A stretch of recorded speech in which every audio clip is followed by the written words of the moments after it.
Olá! O relatório Focus do Banco Central desta segunda-feira reduziu para 1,23% a expectativa de crescimento do PIB brasileiro neste ano. Alguns analistas já falam em 1% e até em menos do que isso, o que, se confirmado, fará de 2019 o terceiro ano consecutivo de PIBinho, após 2 anos de recessão. Consequência prática desse quadro, o primeiro trimestre deste ano fechou com mais de 28 milhões de brasileiros desempregados ou trabalhando menos do que gostariam, além de quase 5 milhões de desalentados, que é como são chamados os que nem procuram emprego porque não acreditam que possam conseguir. A reforma da Previdência é apontada como a bala de prata para tirar o país da UTI. Mas até que ela seja aprovada e mais, até que ela comece a produzir efeitos, o que fazer? Para responder essa pergunta, eu recebo hoje o economista e professor da Universidade Católica de Brasília, Marcelo Fisch, o deputado Enio Verri, do PT do Paraná, o deputado Alexis Fontaine, do Novo de São Paulo, e o gerente executivo da Unidade de Política Econômica da Confederação Nacional da Indústria, Flávio Castelo Branco. Eu começo com o professor Marcelo Fisch. Professor, como eu disse na abertura do programa, a reforma da Previdência vem sendo apontada como a bala de prata para tirar o país da UTI. Mas até que ela seja aprovada, eu repito a pergunta que eu coloquei na abertura, e até que ela comece a produzir efeitos, porque os efeitos não vão ser imediatos, me corrija se eu estiver errado, o que você pode fazer? Bom, eu sei que a reforma da Previdência está se jogando todas as fichas nelas, mas é importante a gente saber o seguinte: a gente está numa tempestade perfeita, né? A gente tem aí um baixo crescimento, a gente tem uma restrição orçamentária em nível federal e estadual também, né? A gente teve a PEC dos gastos aprovada sem a reforma da Previdência ter sido aprovada junto, né? Isso atrapalha fortemente o governo investir. Então, quer dizer, a situação está um pouco complicada, porque o investimento público, que ele é um grande motor da economia, né? É um dos grandes motores, além do consumo, né? E do comércio internacional, a gente está com essa dificuldade, né? O governo se encontra hoje com uma dificuldade muito forte porque tem limitações, né? Você tem aí as despesas previdenciárias crescendo e você não tem espaço. Por que eu acho assim, eu vou responder a sua pergunta, mas por que eu acho que a Previdência é realmente um grande passo? Porque ela, no curto prazo, ela não vai resolver o problema do rombo das contas, não vai. Né? Nem vai resolver todos os problemas da economia, mas ela vai dar um sinalizador, porque o investidor lá fora, ele sempre olha, ele vai observar o seguinte: se o Brasil aprovar a reforma, ele vai ter sustentabilidade futura nas suas contas, e muitos fundos de investimento lá fora, em Nova York, etc., eles vão entrar com recurso aqui, e eles entram lá na forma de equity, ou seja, de investir em empresas, né? Que é um capital barato para a empresa continuar investindo ou ampliar seu investimento. Então, essa sinalização, eu diria que é quase um feromônio econômico, a gente precisa de notícia boa, né? Que essa sustentabilidade futura, né? Mas no curto prazo, realmente, ela não vai resolver. Então, no curto prazo, eu acho que alguns avanços já foram feitos, né? Principalmente, eu acho que na parte do crédito, né? Hoje você tem uma dificuldade muito grande. Se você pegar 2012, né? Em 2012 a taxa Selic era 7,5. Hoje a taxa Selic está na casa de 6,5. E, por exemplo, o crédito ao consumidor, né? O crédito livre, né? Que o consumidor compra, enfim, CDC, aquela coisa, ele estava na época em torno de 66% ao ano, a média. E hoje está na casa de 126% ao ano. Né? O que está acontecendo? Bom, em 2012 você tinha 5,5% de taxa de desemprego. Hoje você tem 12% a 13% de taxa de desemprego. Obviamente, os bancos estão retraídos. A peneira, né, como diz um conhecido aí que vende veículos, né, ele fala: de cada 20 propostas que eu encaminho, se aprova 20% delas, só 4 são aprovadas. Então, essa peneira fina, que os juros em alguns segmentos que são imóveis e carros, veículos, etc., eles estão com um patamar mais ou menos parecido com 2012. Mas com a dificuldade da peneira. Eu acho que o governo tem que trabalhar fortemente, eu acho que no curto prazo, para aumentar a competição. Hoje você pega 82%, né? 5 ou 6 bancos dominam 82% do crédito no país. Né? É complicadíssimo. Eu não sei se o número está certo, porque eu não mas dizem que nos Estados Unidos tem quase 10 mil, 11 mil instituições, entre bancos e instituições de crédito. Né? Eu acho que você destravar, né, você conseguir criar um mecanismo que destrave, nem que seja uma forma de, por exemplo, você estimular a competição dos bancos, né? O governo pode até usar, enfim, o depósito compulsório como algum mecanismo para estimular a competição. Hoje não adianta você depósito compulsório, né? Ou seja, é um mecanismo para você liberar para os bancos mais forma de crédito, né? Você também não pode sair liberando da forma que eles agem, porque os bancos hoje eles estão travados, eles só querem emprestar para carro e para imóvel, aonde ele pode tomar. Só que para isso o consumidor que não tem um certo histórico, né, nossa população aí que acabou de estar empregada, enfim, ele tem dificuldade. Então, eu acho que o crédito no curto prazo tem que se tomar medidas emergenciais para destravar esse crédito. O governo tomou uma, né, que foi a empresa, eu acho que criou a possibilidade de você criar uma empresa simples de crédito, né? Que é, por exemplo, se eu sou um pequeno poupador numa cidade pequena, posso criar minha microempresa para fazer emprestar, né? Enfim, isso não garante taxas boas, mas pode ser que talvez ajude um pouco a destravar isso aí. Flávio, o professor Marcelo Fisch comentou sobre a necessidade de aumentar a competição e sobre a importância da Previdência para os agentes econômicos entenderem que o Brasil tem mais estabilidade somente no médio e longo prazo, né? Mas a gente precisa também, para os agentes econômicos investirem, a gente precisa saber, ter clareza do que o governo pretende para a economia. Na sua visão, essa agenda do governo para a economia está clara para os agentes econômicos, sobretudo para a indústria, que o senhor representa? Bem, boa noite a todos. Agradeço o convite. Nós temos hoje uma grande crise no Brasil que ela tem duas dimensões. Uma, vamos dizer assim, estrutural de longo prazo, né? Nós já estamos há 5 anos praticamente na crise, certo? Ou até que chegando mais. E outra conjuntural, né? A estrutural está mais ligada à questão fiscal. E para isso a reforma da Previdência é absolutamente fundamental. Ela não é a solução mágica para tudo, mas ela é a base para poder ter essa previsibilidade que o Marcelo chamou a atenção ali atrás. Agora, o importante é que, vamos dizer assim, vencido esse momento mais crítico da reforma da Previdência, que é na Câmara, talvez nesses 2 meses, agora, se for votado, o governo pode dar atenção a uma outra agenda que tenha mais impactos nessa questão conjuntural da crise. E aí a questão do crédito, a questão de facilitar o acesso, explorar novos mecanismos como a fintechs, os novos sistemas bancários, para poder atuar nessa agenda, principalmente do crédito, e reduzir o spread. Porque a taxa de juros básica dos títulos públicos está até no patamar histórico. Ela pode até cair mais, sem dúvida. Mas nós temos um spread muito alto. As taxas dos tomadores de empréstimo, ela tem uma distância grande dessa taxa básica.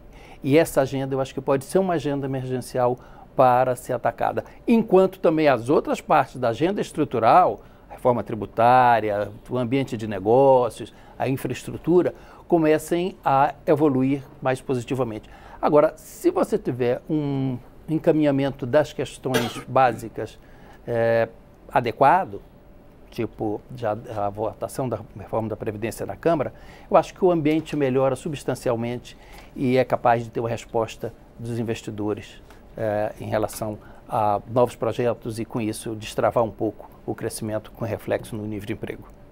Deputado Alexis Fontaine, novo de São Paulo. Deputado, o senhor é empresário também, industrial. A gente não sabe ainda qual é o tamanho da reforma da Previdência que vai sair daqui do Congresso, né? O governo pede uma reforma da Previdência que tem um impacto em 10 anos de 1,236 trilhão de reais. Mas ninguém sabe efetivamente o que vai sair do outro lado. Na sua opinião, os agentes econômicos, eles apostam que a reforma da Previdência vai sair do tamanho que é preciso sair, ou pelo menos acima dos 800 bilhões sinalizados pelo Paulo Guedes, e eles estão preparados para investir nisso? Eu acho que está todo mundo com o dedo no gatilho.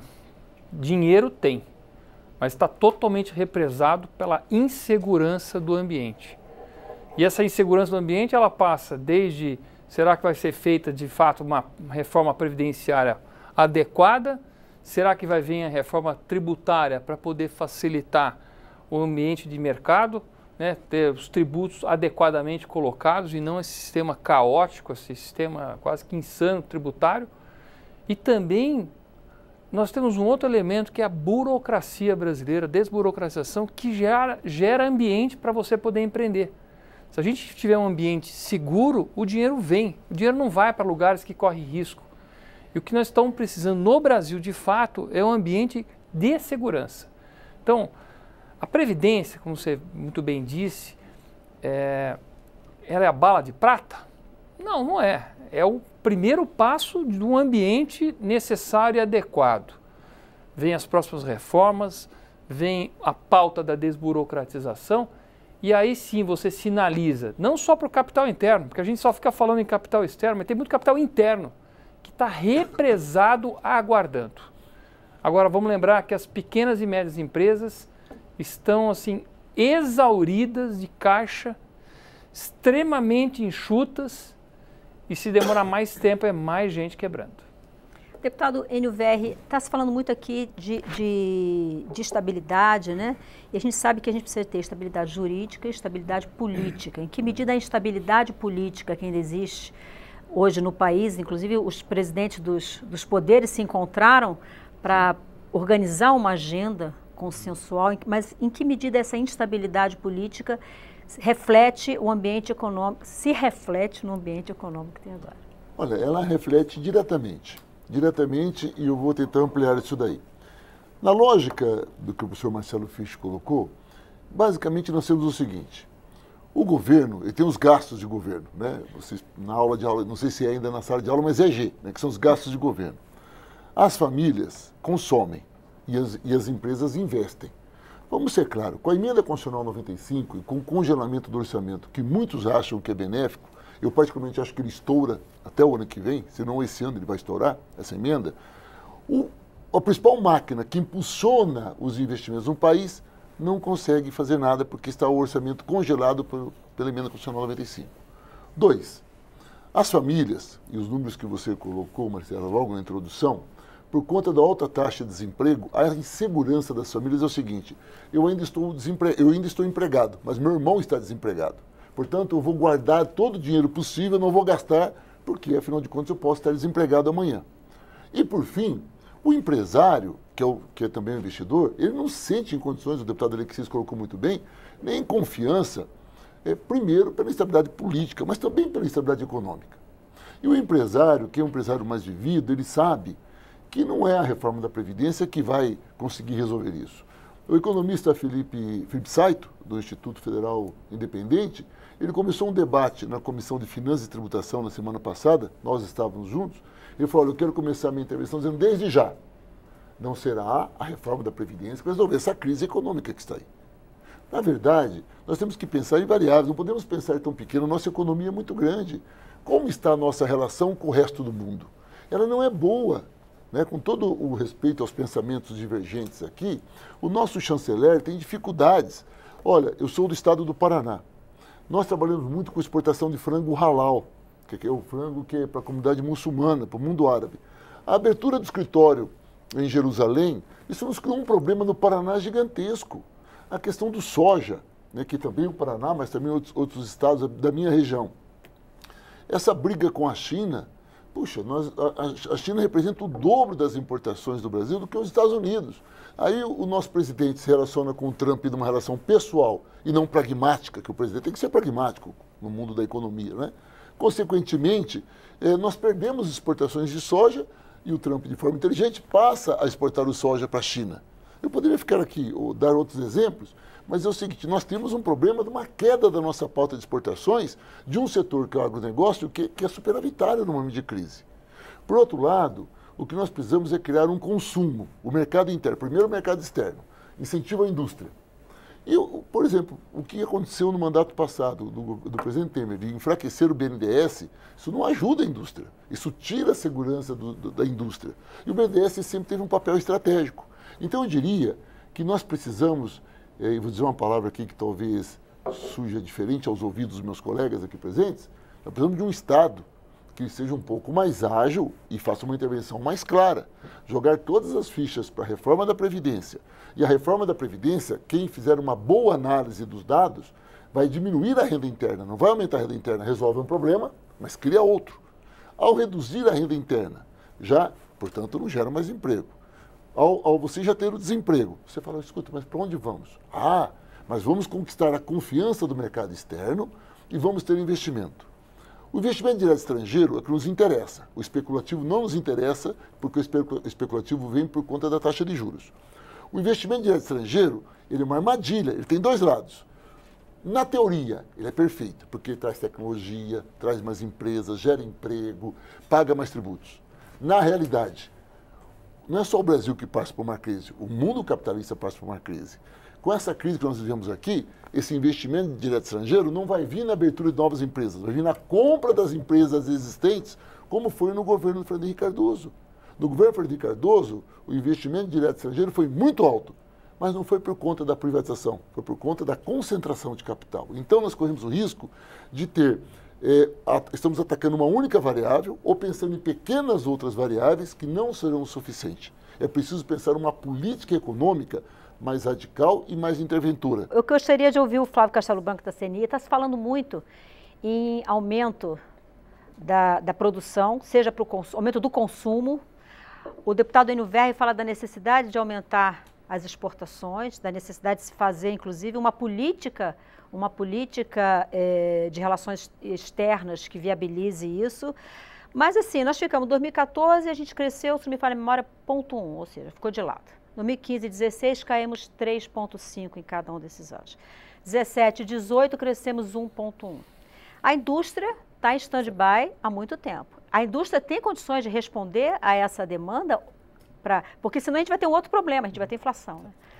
Bem, a crise é longa, como eu disse. No caso da indústria, ela até se materializou primeiro do que a queda do PIB, né? Ela já vem de antes, as dificuldades do setor industrial, a questão da competitividade, principalmente com os produtos asiáticos, mas nós temos uma certa capacidade ociosa que, fruto desse baixo crescimento dos últimos anos, que pode ser estimulada. É claro que isso tem limite, porque até a própria capacidade, ela também se deprecia com o passar do tempo. Fica defasada tecnologicamente, em alguns casos, de produtos... Precisa contratar pessoas? Contratar até você encontra. Eu acho que o volume de desemprego é muito grande. As pessoas treinadas em condições... Esse é um problema mais sério no longo prazo, né? Da questão da qualificação da mão de obra, da educação. Nos momentos de crise, de grande crescimento no passado, nós tivemos uma certa crise de mão de obra qualificada, certo? Mas eu acho que no momento não é esse. O problema principal aí é vir a demanda para ocupar essa capacidade instalada que está aí e para estimular as empresas até a se atualizarem. Porque, por exemplo, no caso dos telefones celulares, um telefone celular de 5 anos atrás, ele não tem mais mercado. Sim. Ou seja, a capacidade ociosa numa indústria de alta tecnologia, ela se desatualiza rapidamente. Então, nós precisamos, claro, estimular o uso dessa capacidade. A indústria tem condição de responder um pouco no curto prazo, mas para mais tempo, para sustentar um crescimento com competitividade, com produto adequado para atender o mercado, principalmente a competição com os produtos estrangeiros, lá fora ou aqui dentro, nós precisamos aumentar. E eu gostaria só de chamar a atenção para o nosso problema de competitividade, já que você colocou aí o problema da indústria, e esse é um problema da indústria brasileira, porque os outros setores, a agricultura tem a sua competitividade, o serviço sente pouco a competição com os estrangeiros. Hoje mesmo o IMD, lá aquele instituto suíço, divulgou o ranking de 2018 de competitividade. O Brasil continua lá nos últimos, são 65 ou 64 países, nós somos o número 59, né? Praticamente não mudamos. Nós precisamos dar um salto, certo? Para voltar a ter uma expressão forte, principalmente no mercado internacional, como, de certo modo, algumas décadas passadas nós já tivemos, é preciso dar um salto na competitividade, uma melhoria crucial, grande no ambiente de negócio. Isso se faz, evidentemente, com reformas, mas reformas substantivas. O deputado já chamou a atenção ali da reforma tributária, ela é crítica para a competitividade dos produtos brasileiros, para simplificar a vida das empresas, né? Reduzir o número de tributos, um tributo mais fácil de ser apurado e recolhido. A burocracia tributária mata as empresas, certo? A burocracia chata para o indivíduo, para a pessoa física, é a fila, o tempo que ele perde. Para a empresa é mortal, porque é custo. Isso passa por preço, você perde o seu mercado. Então, essa agenda é importantíssima. É difícil compatibilizar a agenda do longo prazo com a do curto prazo, mas nós temos que fazer isso, porque resolver a questão estrutural, fiscal e de competitividade é crítica para sustentar o crescimento, mas nós precisamos dar uma espoleta, né, de começar, dar um gatilho para começar esse crescimento e sair da crise conjuntural de curto prazo e voltar a crescer. Professor Marcelo Fisch, eu tenho aqui alguns comentários. O Leopoldino Candrade, ele diz o seguinte: a economia não cresce porque o pobre, que é o consumidor, né, in natura, está estagnado com baixo poder de compra. Realmente, recentemente, saiu um estudo que diz que a nossa renda está estagnada nos últimos 3 anos. Então, acho que bate com o que ele está falando aqui, né? O Alain de Souza, ele diz: o que precisamos é de menos intervenção. A economia precisa de diretrizes ortodoxas, previsibilidade e credibilidade, né? E aí, foi falado aqui de certa forma, se falou de logística, porque quando a gente fala de produtividade no Brasil, a gente fala de logística, que é um problema que nós temos, reforma tributária, treinamento, burocracia, né? Mas eu estava são todos problemas grandes, mas que demoram um prazo para saírem as soluções e para as soluções gerarem resultados, né? No governo passado, o presidente Temer fez uma medida de liberar recursos do FGTS para estimular o consumo. E deu até algum fôlego, né, algum resultado nisso. Acho que tem condições de se fazer alguma coisa. Esse governo está falando um pouco de liberar recursos do PIS/PASEP. Você acha que esse tipo de medida ajuda ou não? Olha, é o que eu falo, assim, o FGTS foi uma boa, assim, só que, enfim, ele só deu um respiro na economia, né, assim, não teve, porque o consumidor, como o deputado falou, o deputado Enio, o consumidor, ele obviamente, num cenário hoje de 13% de desemprego, ele vendo os colegas perdendo emprego, a confiança dele vai lá embaixo.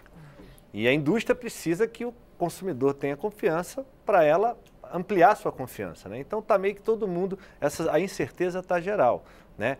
Eu não vejo que uma medida como o PIS/PASEP ou qualquer outra medida de um pequeno estímulo vá melhorar assim, esse apetite do consumidor. Ele precisa ter a gente tem que ter uma agenda mais clara e mais positiva, que as coisas estão começando a dar certo. Então, ele precisa se sentir seguro, ele precisa ter certeza que ele não vai ser mandado embora. Ele está, obviamente, há muitos anos, né, como todos nós, há muitos anos com a renda sendo corroída aos pouquinhos pela inflação. A inflação está baixa, mas ela está corroendo.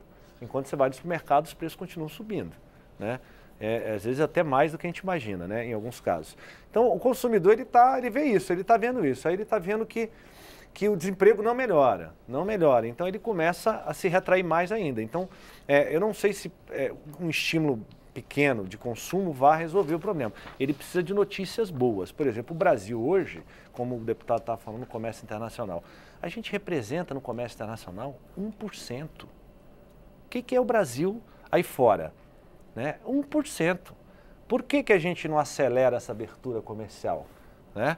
Olha Chile, olha México, que abriram e foram para a briga, mas se aliaram, enfim, nada contra o Mercosul, mas a gente também tem que se aliar com os grandes e abrir a economia.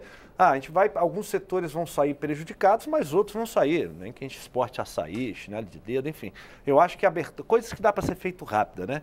Eles precisam ver coisas positivas dando certo, né? Eu acho que o comércio internacional para dar certo, a gente tem que abrir. A gente é fechado.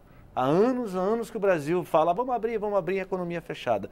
Esse protecionismo não é que vai salvar. Umas empresas ou outras vão sofrer com essa abertura, mas outras vão nascer com essa abertura, né? Então, eu acho que essa é uma medida muito importante no curto prazo, né? E o investimento público hoje, né? O investimento público hoje é menos de 1%.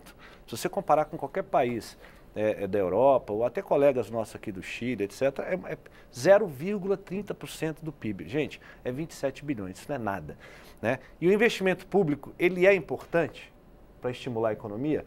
Tanto o investimento público quanto os programas sociais, eles têm um efeito multiplicador fiscal muito positivo no emprego e na renda, né? É importante. Agora, realmente, o governo está amarrado.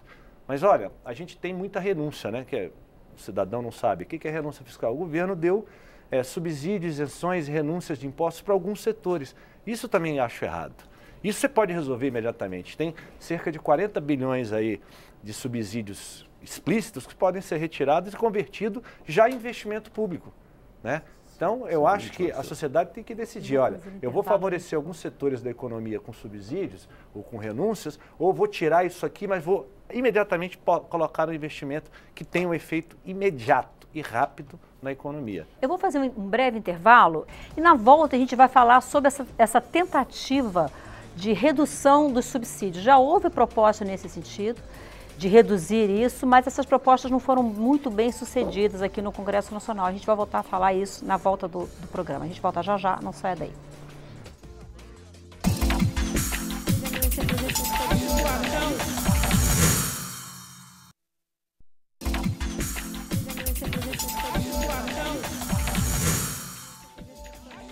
A Sessão Nacional está de volta. Hoje estamos debatendo o que fazer para a economia brasileira andar enquanto se debate a reforma da Previdência. Deputado Enio Verri, nós fechamos o bloco anterior falando de redução de subsídios que foram dados para as empresas dos anos anteriores, na ideia de que as empresas se mantivessem produzindo e, sobretudo, não demitissem, né?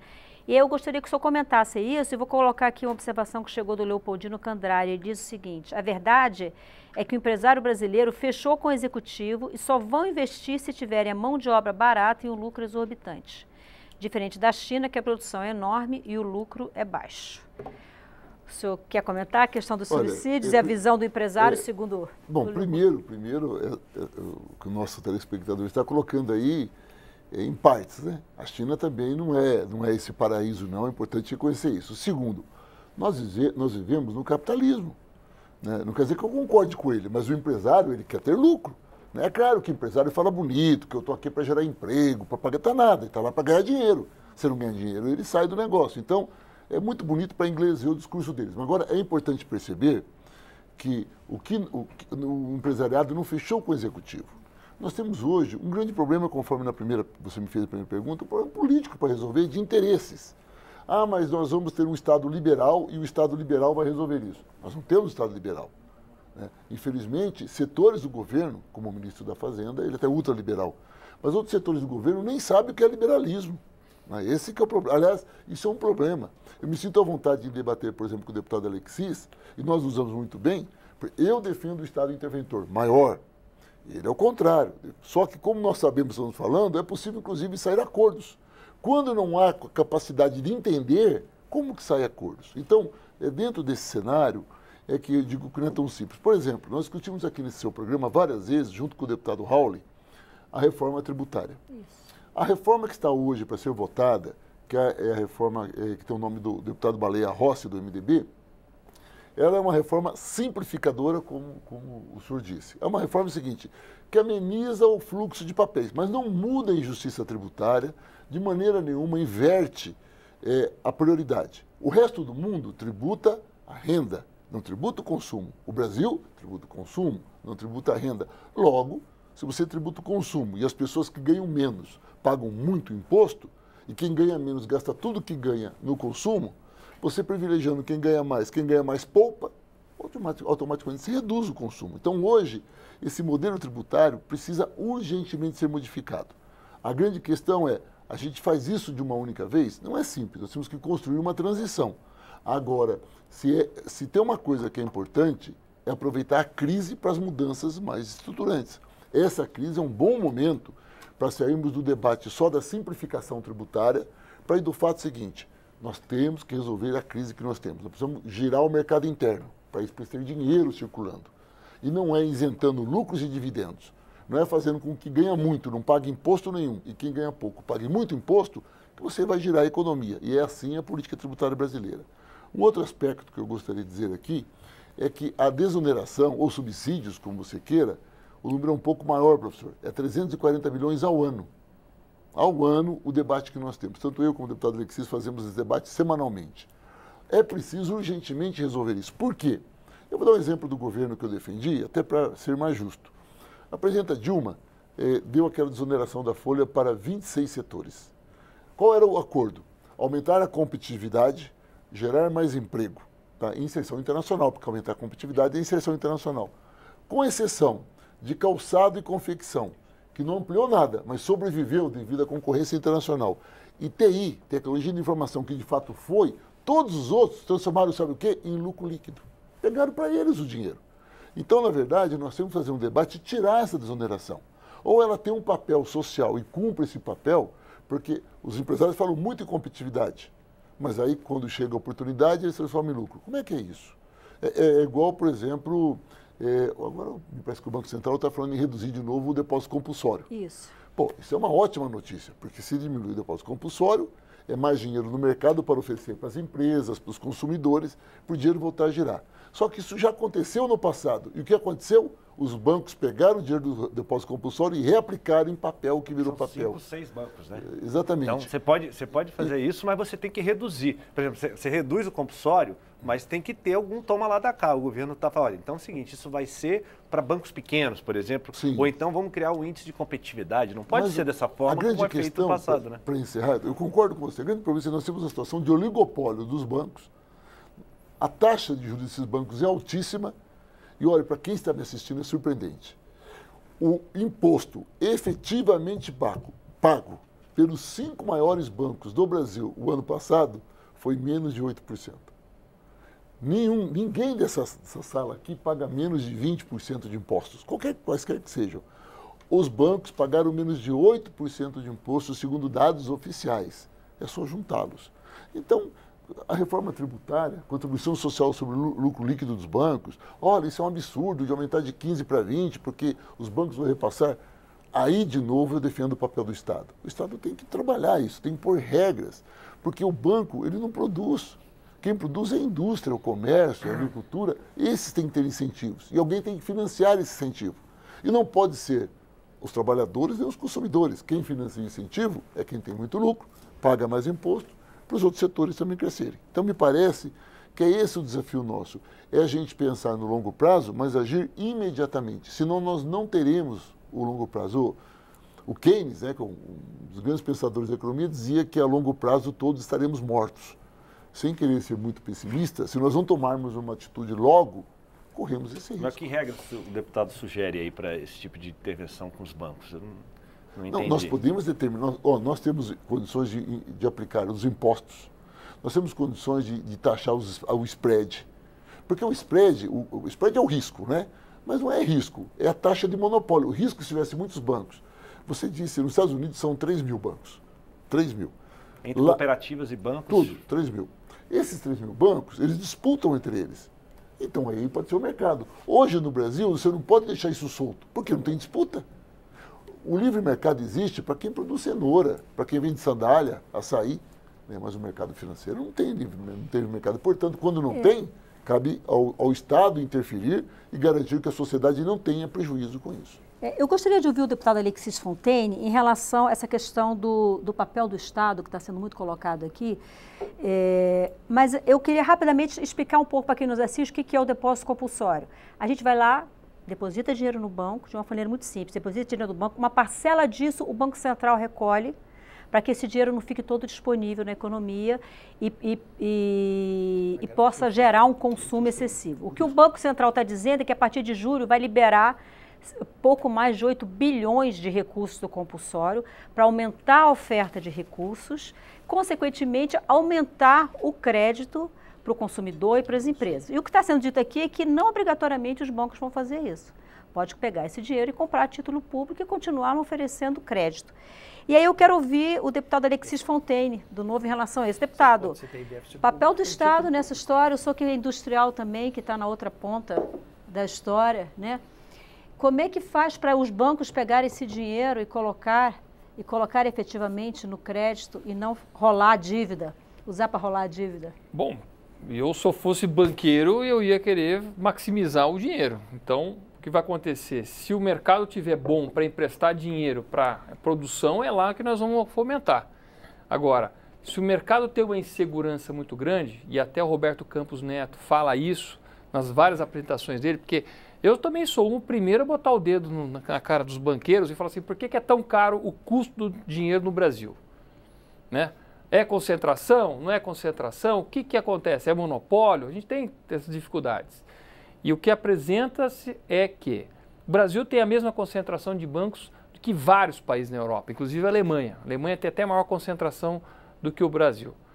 Aí, então, o problema não é esse.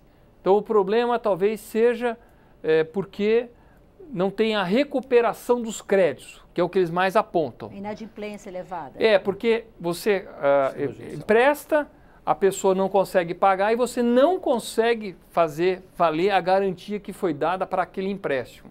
Então, no Brasil, existe uma recuperação mínima e ainda essa recuperação mínima demora o dobro, 3 vezes mais do que os outros países. Então, os Estados Unidos têm um sistema de crédito, mas lá pode até sim, parecer desumano, mas a pessoa não pagou, ela perde mesmo bem. Perde o carro, perde a casa, perde o que for. E rapidinho. Mas tem um giro. Aí tem a questão de você ter a dinâmica do país. Também do mesmo jeito ele consegue outro crédito. Então isso, aparentemente, parece uma coisa muito ruim. Como que eu vou perder meu bem e tal? Uma pessoa que já ainda mais um país que as pessoas são pobres e quando elas compram alguma coisa, é aquele patrimônio, ela quer ter aquele carro e aí não consegue recuperar o banco. O que acaba acontecendo? Menos crédito, mais custo do crédito. Um outro ponto que a gente estava falando muito sobre a discussão aqui é como que a gente injeta dinheiro na economia, né? Vai fazer liberação de fundo de garantia? Vai fazer liberação de PIS, PASEP? Isso é realmente assim, uma coisa pontual, não é um fluxo contínuo. O que nós precisamos é de um fluxo contínuo. Contínuo você vai fazer na geração de riqueza com empregos. Agora, quem que vai fazer investimentos na infraestrutura brasileira, nas indústrias? Aí tem uma diferença entre a opinião minha do porque assim, quando é público, e o público está difícil, porque o Brasil está fechando com déficit de 130 bi por ano, né? Está tentando diminuir, mas não consegue. Quer dizer, ele já pega, já emite título, já pega dinheiro no mercado para poder financiar, fechar as contas. Então, o público só vai conseguir ou aumentando o endividamento ou aumentando os tributos. Acho que nenhum dos dois a gente quer ver esse cenário, porque um Estado endividado, quem paga a conta é o próprio pagador de impostos, somos nós, que alguma hora vai chegar essa conta. Então nós queremos que o privado estimule, e aí é que está vindo uma série de ideias, né, das PPPs, que chama lá, as participações público-privadas, aquelas questões onde os dois começam a trabalhar com dinheiro privado para poder fazer os investimentos.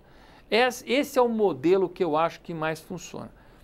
De novo, a questão dos bancos, e aí o Enio tem razão, deu uma chance, ninguém repassa no preço. Primeira coisa, ele incorpora no lucro dele. É a competição que faz com que ele tenha que abrir mão. Então, estávamos falando outro dia sobre aviação, até estava a discussão, você estava naquela discussão, Enio? Baixou o imposto do querosene de aviação, mas as empresas aéreas não baixaram os preços das passagens aéreas, né? Aí estava aquela comoção. Bom, primeiro, os custos são dolarizados e o dólar disparou, então você já deu uma perda aí. E segundo, é óbvio que as empresas vão tentar inicialmente incorporar aquilo para poder aumentar o lucro delas. É natural. E elas só vão ter que entregar isso para o mercado quando tiver competição. Quando tiver competição, aí as pessoas têm que abrir.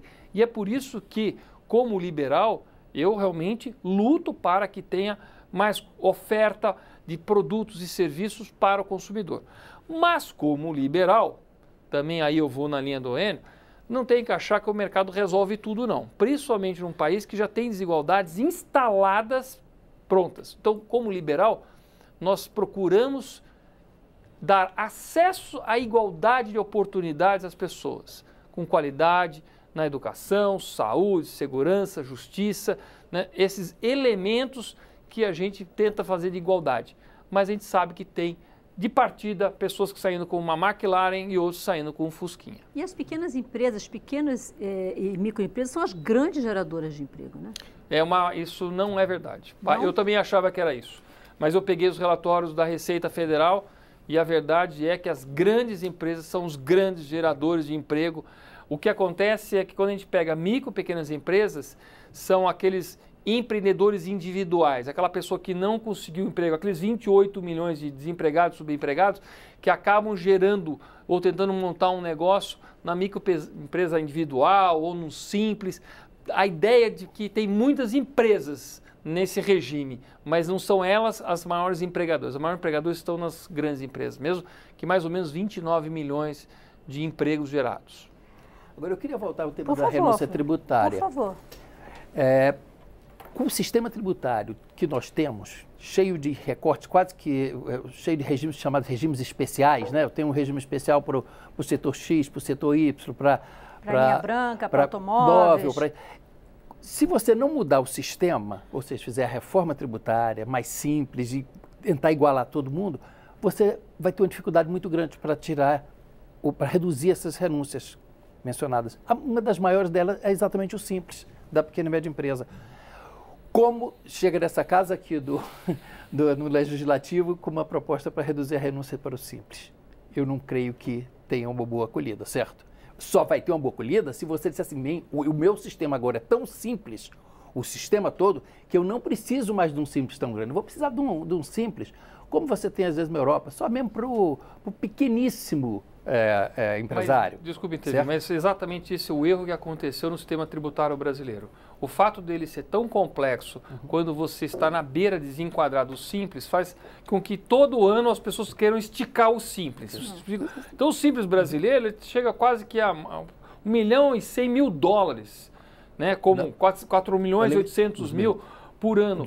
Qualquer outro país, o simples fica em $100.000. Ele é muito mais baixo. Só que o sistema seguinte é um sistema bom, ele recolhe bem, ele é fomentador de crescimento. Não, o que acontece é que a empresa você saiu... Quer ir pra lá, né? Você quer ir para lá. Você desenquadrou do simples no Brasil, pode encomendar o caixão, porque você vai quebrar a tua empresa, porque mas provavelmente... Mas tem outro detalhe, né? O que é pior, dentro daquela lógica que você mesmo colocou, tem uma empresa, aí ele vai bem no setor, aí ele abre uma segunda, ele vai desenquadrar, não, ele abre com outro nome, é simples. Coloca a mulher, aí você encontra... Isso é contra a produtividade.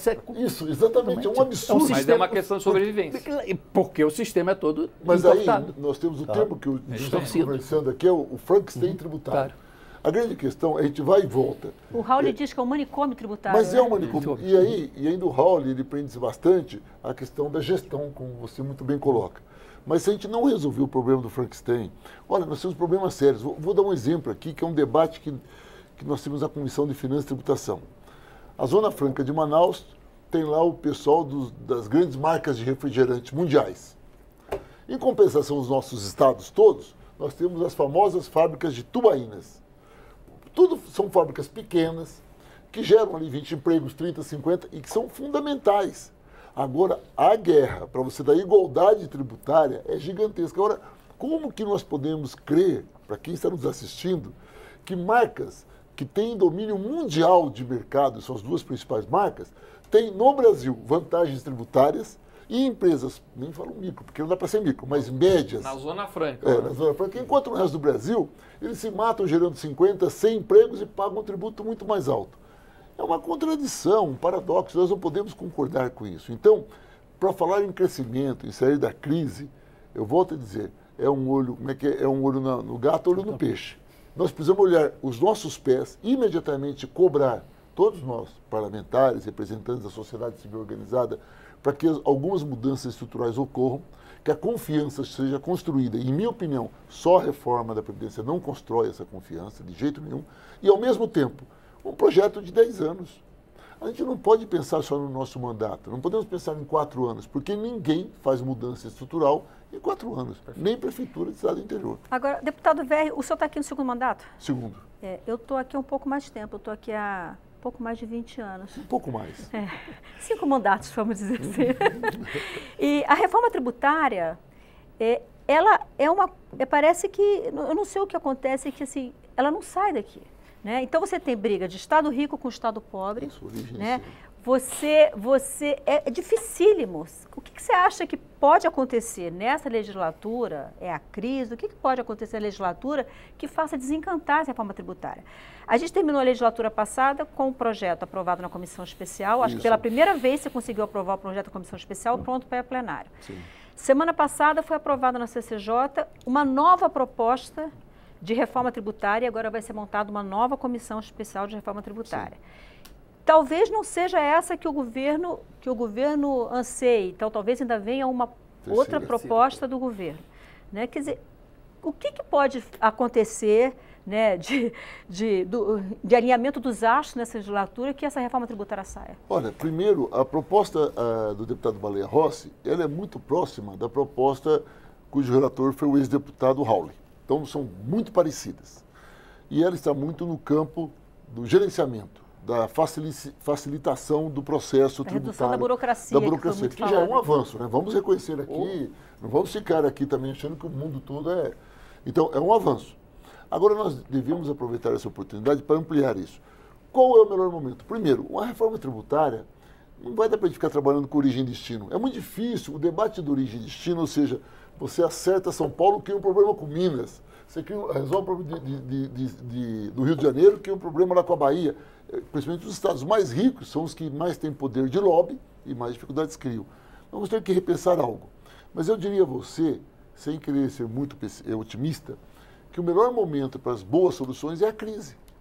Eu acho que nós estamos, na economia nós chamamos de ponto ótimo da crise, né? Quando é o ponto ótimo? Quando não tem como piorar. Quem sabe seja esse o momento para a gente fazer um grande debate e, nesse debate, organizar isso. Mas qual é o grande problema que nós temos disso? Primeiro, é a pressão dos estados. Nós representamos estados distintos enquanto parlamentares. E dois, a Câmara dos Deputados e o Senado, vou tentar repetir isso, o Executivo não representa o país, ele representa a maioria do país. Porque houveram outros candidatos, ele apenas fez a maioria dos votos. O Legislativo não, representa o conjunto do país. Aqui você tem representantes de todos os setores. O grande problema é que nós não somos aqui no Parlamento a cara do país. Nós não somos metade homens, metade mulheres. Nós não temos um percentual alto de negros, de pessoas trabalhadores mais do que empresários, porque tem menos empresários que trabalhadores. Consequentemente, como não é a cara do país, ao votar, ele reflete os interesses da maioria que está aqui dentro, que nem sempre é o interesse da maioria da população. É uma contradição do modelo político que vivemos e não sei se alguma parte do mundo resolveu isso, acho que não. Então, o debate talvez seja aproveitar esse momento que eu chamaria de um momento de grande crise, crise política, institucional, uma crise de representação econômica. Talvez seja o momento de nós abrirmos mão, cada um pouco, de algo e tentar construir um projeto único. Eu confesso a você que temos conseguido fazer isso. Professor Marcelo de alguma maneira. Fisch, você quer comentar? Mas eu Não, quero... Fica à vontade. Só comentar um pouquinho. Eu acho que eu acho que eu brigo muito para o fim, né? Você pega aí o setor automotivo, muito bom. Ele recebia aí de renúncias, de subsídios de 1.700 bi, passando para 7 esse ano. E isso não vai refletir em menor preço de veículos, etc. Então, eu acho o seguinte, eu acho que a sugestão até que é uma boa. Eu acho que a indústria vai chiar, não é fácil. Ela tem, desculpe falar, um lobby forte aqui no Congresso. Tem, muito. né? Porque são vários setores. Você não consegue eliminar todos os subsídios, mas então pode fazer uma troca. Ó, nós vamos acabar com esses subsídios, nós vamos acabar com essas renúncias, mas nós vamos trabalhar junto para aprovar a reforma. Eu acho que esse é um caminho, você falou, como é que destrava? Agora você tem que provocar, o Congresso tem que ajudar e provocar também o setor industrial a entrar como parceiro. Eu acho que o primeiro passo, a gente cortando alguns subsídios aí, fica mais fácil deles se engajarem. Eu acho que precisa de mais gente se engajar para a reforma aprovar. E eu também concordo, eu acho que a questão dos estados é uma coisa muito delicada da origem e destino. Isso aí, eu não sei se pode se deixar para uma segunda momento, você vai discordar? Não, a questão é que você tem a federação e grande parte das distorções é exatamente por conta dessa questão da origem e destino. Tá? A proposta do deputado Raul parece que não mexia com isso, não né? mexia. E por isso conseguiu ser aprovada na comissão especial. Não, né? ele ao contrário, ele botava um imposto único e depois ia fazer uma partilha entre Em longo prazo. Não, mas ele já no início fazia uma partilha entre os entes federativos. Mas e fica aí também no destino. No destino, mas sim, destino. colocando tudo para o destino, sem dúvida nenhuma. As propostas atuais, todas elas, em geral, vão para o destino. No caso do imposto de circulação, né? O IVA. Já que nós estamos falando da questão federativa, né, de briga entre os estados e tal, eu queria entrar na questão da situação fiscal dos estados também, né? Existe no governo um plano que está sendo pensado, chamado Plano Mansueto, né, que tem como objetivo viabilizar para que os estados tenham condições de tomar empréstimo com aval do Tesouro Nacional. Você acha que esse é um bom caminho? Olha, o problema aqui, o problema que a gente está enfrentando aí de 140, né, na verdade o número é bem mais, um pouquinho maior, né, esse déficit no governo federal, nos estados a gente já viu aí, já vem acompanhando crises no estado do Rio de Janeiro. Só que esse ano, os estados esse ano, quando você tem um governo novo, né, o que todo governador faz quando entra? Ele tenta ajustar suas contas e tal. Então, esse apoio na área de investimentos, eu acho que qualquer estímulo que a gente pense em dar para incitar os estados a apoiarem com investimento, por que não vão fazer? Porque eu acho que no início de mandato, todo governo, até onde eu me conheço de governos e governos, o cara entra no primeiro ano, ele mexe, arruma, ele faz um caixa para lá, para o segundo, terceiro ano do mandato, ele acelerar os seus investimentos. Eu não sei se alguma medida que você possa estimular, até porque a situação está muito grave, né? Se você olhar, a gente aqui no próprio DF, né, você vê os gastos com o pessoal estão elevadíssimos, né? E você não tem o que fazer, né? Porque a gente, no governo federal, a gente emite título, gira a maquininha e, né, consegue sobreviver. Como é que faz um Estado, né? Se ele já está ruim, eu não vejo nenhum tipo de estímulo que possa apoiar os estados. Eu acho que os estados têm que fazer, nesse momento, é só arrumar casa. Mas olha só, o Plano Mansueto ele tem que ter uma contrapartida dos estados. Ou seja, os estados têm que se arrumarem. Lá, há 20 anos atrás, quando teve a renegociação da dívida dos estados, lá no governo Fernando Henrique, o governo federal assumiu a dívida dos estados e botou a finança dos estados em ordem, sem dúvida nenhuma. Depois começou a crescer principalmente o gasto com o pessoal e com a crise, com a parada do crescimento, evidentemente o trem saiu do trilho, certo? Os déficits apareceram. Só fazer um plano para recuperar momentaneamente as finanças dos estados sem um compromisso, por exemplo, com a reforma tributária, que tem a questão federativa que a gente acabou de discutir, a questão da Previdência, que tem um impacto na finança dos estados muito grande. Eu acho que tem que ser um momento para você tentar equacionar isso de uma forma ampla, certo? É mais ou menos esse tipo de acordo, uma palavra não pode não ser essa, mas que todos entrem com uma parte para ter uma solução. O parlamento é um lugar de construção de acordos. Né? Essa palavra parece estar sendo mal vista. Mas o parlamento é um lugar de construção de acordos. E o meu acordo é que eu preciso terminar o programa agora. Então, não tenho mais tempo. Um minuto. Em 96, quando ocorreu esse acordo... Pois é. Mas aqueceu, mas a crise continua. Não aqueceu. Em 96, quando foi feito esse acordo, os municípios fizeram esses acordos, mas esses acordos foram criando problemas depois por conta do juros sobre juros. Nós tivemos até no mandato passado um grande debate sobre isso aqui na Câmara dos Deputados.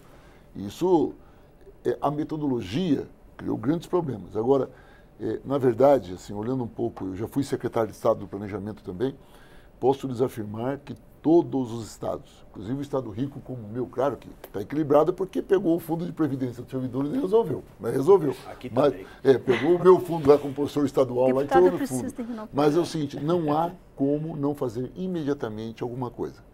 Nós temos estado como o Rio Grande do Norte que está com 4 folhas de pagamentação. Então, temos que fazer urgente. Encerrei. Eu preciso encerrar o programa, infelizmente.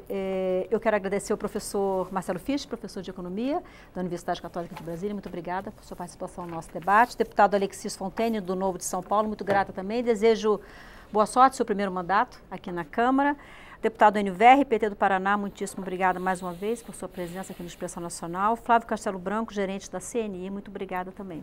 Você de casa que nos acompanhou, que nos prestigiou com sua audiência, com a sua participação, muitíssimo obrigada. Na próxima terça, às 9 horas da noite, no horário regular do Expressão Nacional, nós vamos falar da crise no sistema penitenciário brasileiro. Eu sou Maristela Santana e a gente se vê então amanhã, às 8 da noite, aqui na TV Câmara, no Expressão Nacional. Até lá.